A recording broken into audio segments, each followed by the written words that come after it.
Masayı kurdum çaya, rakı koydum suya. Mezemiz kavun peynir, içelim doya doya. Masayı kurdum çaya, rakı koydum suya.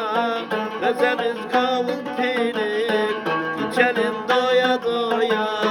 Buralara gelmeyin, güzelliği görmeyin. Anamız her gün böyle, kimselere demeyin. Buralara gelsinler, güzelliği görsünler.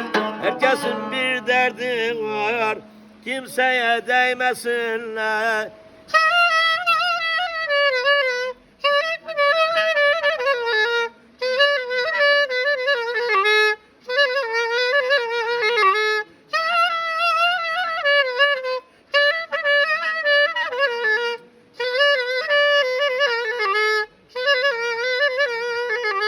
Ağaçların dalı var, çayların balığı var.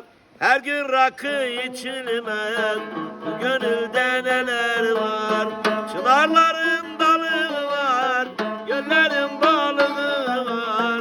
Her gün rakı içilmez,